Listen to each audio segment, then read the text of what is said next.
Dear students, आज अपना topic है पेप्टिक अल्सर। राइट। पिछली क्लासेस में हमने गैस्ट्राइटिस देखा था। आज हम देखेंगे पेप्टिक अल्सर। और peptic word is related to the pepsin. ठीक है। और पेप्टिन का जो वर्ड है, right, peptic is related to the pepsin. और पेप्टिन का मतलब होता है टू डाइजेस्ट।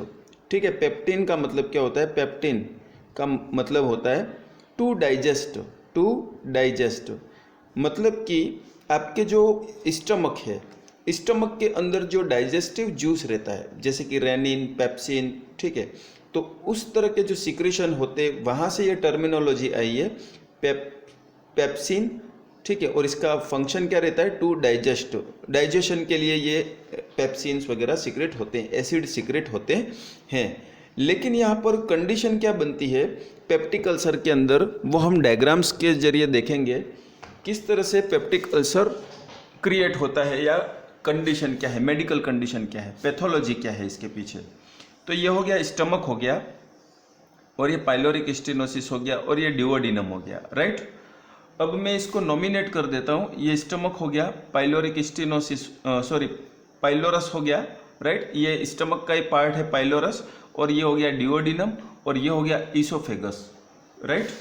अब यहाँ पर जो सिक्रेशन होते हैं, यहाँ की सेल्स के जो सिक्रेशन होते हैं, राइट, इस इनर लाइनिंग की सेल्स के जो सिक्रेशन होते हैं, उसमें से एक सिक्रेशन रहता है HCl, हाइड्रोक्लोरिक एसिड। किसका सिक्रेशन होता है? HCl, हाइड्रोक्लोरिक एसिड का सिक्रेशन होता है।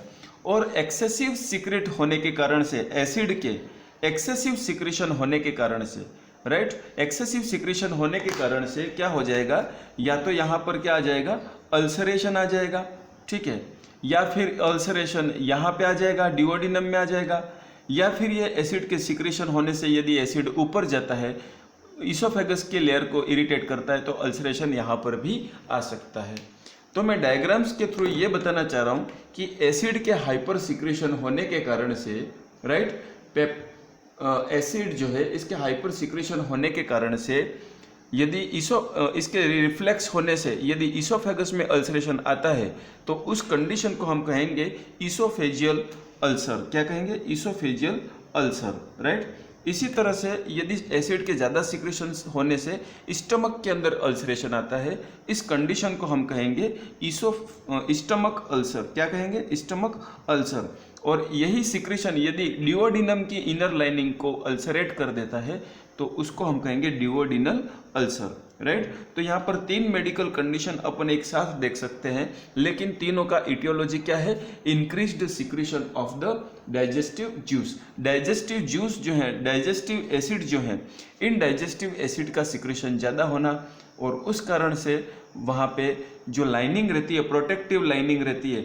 इस प्रोटेक्टिव लाइनिंग का डैमेज हो जाना, और वहाँ पे क्या हो जाना? अल्सरेशन हो जाना। किसका डैमेज हो जाना? प्रोटेक्टिव लाइनिंग का। क्यों डैमेज हो जाना? क्योंकि excessive secretion of the digestive juice. ठीक है। Excessive secretion of digestive juice होने से क्या डैमेज हो रहा है? Protective lining of the stomach. तो स्टमक अल्सर। यदि protective lining of the oesophagus damage हो रही है, तो ईसोफेजियल अल्सर। और protective lining of the duodenum damage हो रही है, तो ड्यूओडिनल अल्सर। इस तरह से ये 3 कंडीशन यहाँ पे बनती है। अब आपको मैंने जो नोट्स अवेलेबल करवाए हैं, उसके अंदर फर्स्ट पैराग्राफ जो है उसको मैं रीड आउट करूँगा, और फर्स्ट पैराग्राफ के अंदर यही मीनिंग सारा लिखा हुआ है। इसको हम नोट्स में कैसे लिखेंगे? तो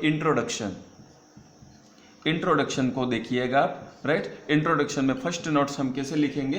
अ peptic ulcer is the erosion of the mucus wall. Peptic ulcer क्या है? Erosion. Erosion means laceration, ulcer formation, ठीक है, ऑफ म्यूकस वॉल।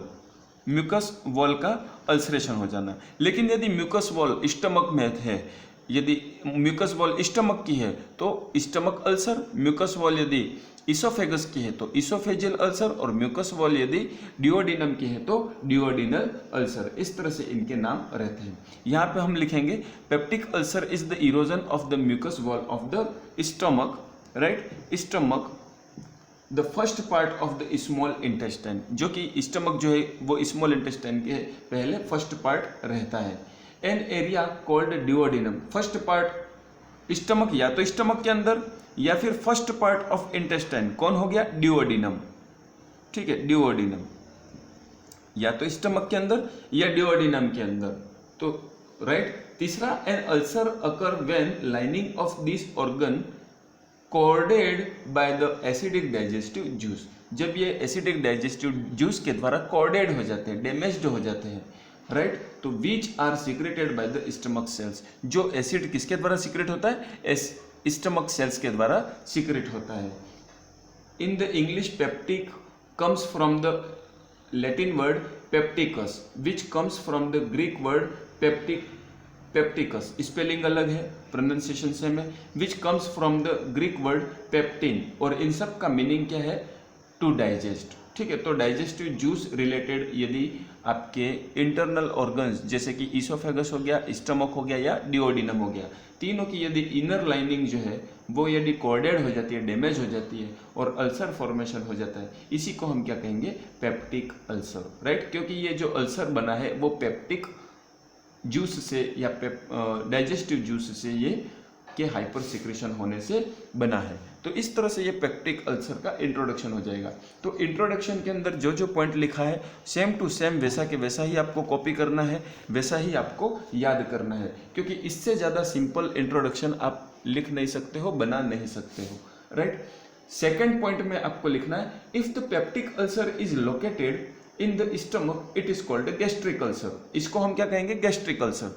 यदि ईसोफेगस के अंदर पेप्सिन के कारण से या हाइपर सिक्रेशन से अल्सर बना है तो ये कहलाएगा ईसोफेजियल अल्सर।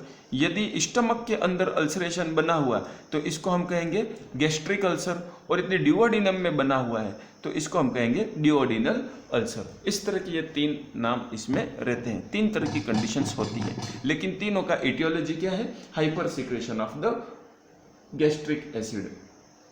इसके बाद देखेंगे आगे, the one that is the duodenum is called duodenal ulcer and the peptic ulcer also develop just above the stomach is called oesophageal, और उसको अपन कहेंगे oesophageal ulcer. But most common peptic ulcer develop in the stomach और duodenum. अधिकतर जो peptic ulcer रहते हैं वो stomach के अंदर रहेंगे या डिओडिनम के रहेंगे, या तो स्टमक या फिर डिओडिनम। अधिकतर अल्सर जो रहते हैं वो स्टमक या डिओडिनम में ही रहते हैं, क्योंकि एसिड सिक्रेशन यहीं पे होता है, और एसिड सिक्रेशन यहाँ पे होता है तो यहाँ पे, और एसिड जब यहाँ जाता है तो यहाँ पे, दो जगह पर अल्सर होने के चांसेस ज़्यादा हैं, और एसिड का रिफ्लक्स होने के चांसेस कम रहते हैं। जब ये रिफ्लक्स होता है तब यहाँ पे ईसोफेजियल अल्सर ये क्रिएट कर सकता है। तो इस तरह से ये पेप्टिक अल्सर का हमारा क्या हो गया?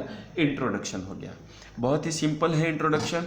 गैस्ट्रिक अल्सर पूछे तब भी यही बताना है, पेप्टिक अल्सर पूछे तब भी यही बताना है, डिओडिनल अल्सर पूछे तब भी यही बताना है। आगे बढ़ेंगे, type of the peptic ulcer. Types of peptic ulcer, what are the types? Peptic ulcer के टाइप्स क्या क्या हैं? तो पहला हमारा जो टाइप है वो है एक्यूट, राइट। यहाँ पे भी एक्यूट और क्रॉनिक की बात करेंगे हम। तो एक्यूट पेप्टिक अल्सर और chronic peptic ulcer, right. Acute peptic ulcer और chronic peptic ulcer. Acute peptic ulcer के अंदर क्या है कि म्यूकोजल लेयर इन्वॉल्व तो होती है, heal within a period of the time out, sometime they may bleed, perforated and become chronic if not treated.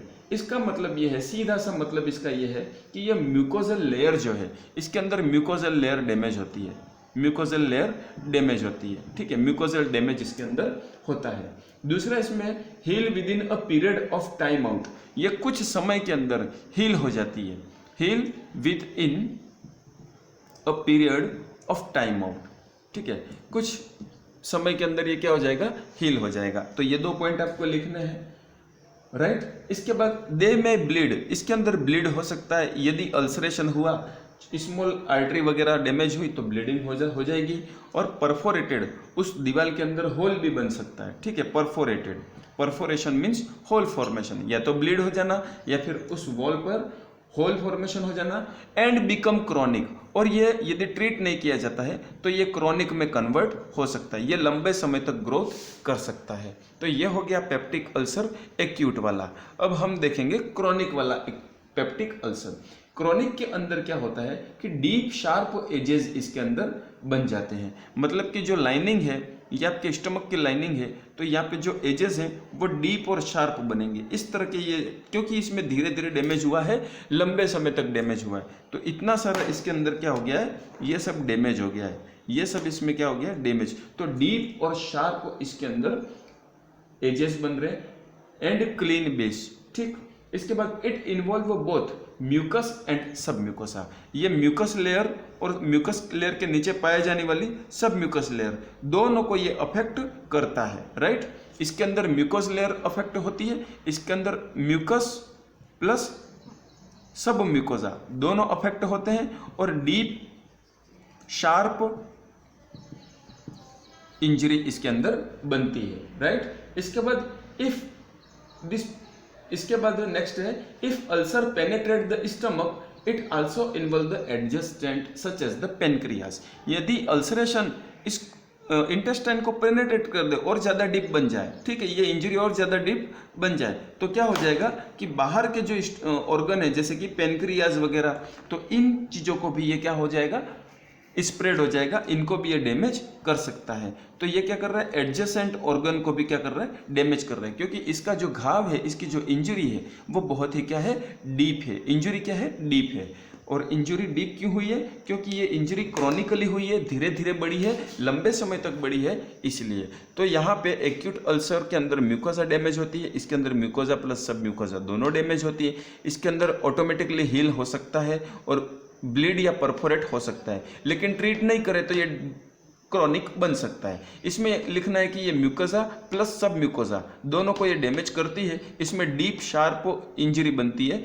और ये यदि ग्रोथ करे तो adjacent organ for example pancreas उसको भी ये डैमेज कर सकती है। तो ये हो गए टाइप्स, एक्यूट पेप्टिक अल्सर और क्रोनिक पेप्टिक अल्सर। अब आगे बढ़ेंगे, राइट, आगे बढ़ेंगे हम causes and risk factors, aetiology. Next heading है aetiology, peptic ulcer aetiology, right. तो आपको नोट्स के अंदर देखना है, बहुत ही सिंपल इटियोलॉजी है, पेप्टिक अल्सर इटियोलॉजी,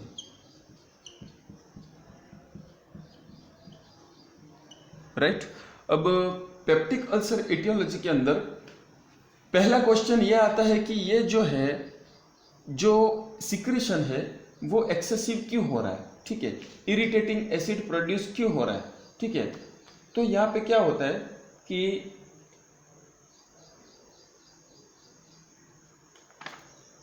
कुछ कारण है, जैसे कि आपके पेज नंबर 490 पर स्टार्ट करेंगे अपन। फर्स्ट इटियोलॉजी है इसकी H pylori infection. First etiology क्या है, एच पाइलोरी इन्फेक्शन। यदि पर्सन को एच पाइलोरी का इन्फेक्शन होता है तो ये बैक्टीरिया क्या करता है, स्प्रेड, एक्चुअल में ये फूड और वाटर के थ्रू फैलता है, ठीक है, और इसके सिक्रेशन होने के कारण से इसके इन्फेक्शन होने के कारण से अल्सरेशन हो सकता है। दूसरा है regular use of pen relievers. Regular use of pain reliever के ज़्यादा यूज होने से भी, जैसे कि NSAID, तो मैंने जैसा आपको गैस्ट्राइटिस का इटियोलॉजी बताया था, सेम टू सेम इटियोलॉजी है, इसके अंदर ज़्यादा डिफरेंस नहीं है। तीसरा है हेरिडिटरी फैक्टर्स। यदि जेनेटिकली यदि फादर को या ग्रैंडफादर को यदि कभी हाई एसिडिटी की प्रॉब्लम रही है, हाइपर एसिड सिक्रेशन की प्रॉब्लम है, तो वो बेबी के अंदर भी आ सकता है। इसके बाद है स्मोकिंग ऐसा है जो कि एसिडिटी को स्टिमुलेट करता है। इसके बाद है एल्कोहल कंजम्पशन, ठीक है। तो जो भी इटियोलॉजी है सब बहुत सिंपल है। एल्कोहल कंजम्पशन भी एसिडिटी क्रिएट करेगा और पेप्टिक अल्सर कर सकता है। नेक्स्ट है इरिटेंट्स, जैसे कि use of strong coffee, tea, spice, alcohol, tobacco, ठीक है, ये सारे इरिटेंट्स हैं, ठीक है। टी हो गया, स्पाइस हो गया, तो ये जो भी आपके नोट्स में मैंने टिक कर रखा है ये चीज़ें आपको याद करनी है, इससे ज़्यादा कुछ याद नहीं करना है। इसके बाद इटियोलॉजी की बात करें तो और इसमें आता है पर्सनालिटी टाइप्स, ठीक है। पर्सनालिटी टाइप्स जैसे कि पर्सोनैलिटी टाइप्स, किस तरह की पर्सनालिटी, पर्सन का जो बिहेवियर है, नेचर है, उसकी आदतें हैं वो कैसी हैं, उसकी लाइफ स्टाइल कैसी है, ठीक है, पर्सनालिटी एक बहुत बड़ा वर्ड है, ठीक है, आपकी आदतें, लाइफ स्टाइल, हैबिट्स, सोच, सारी चीज़ इसके अंदर आ जाती है। तो पर्सन पर डिपेंड करता है कि उसकी क्या क्या लक्षण है, क्या क्या कैटेगरी में आता है वो पर्सन, उस पर डिपेंड करता है कि उसे कितना जल्दी हो सकता है या नहीं हो सकता है।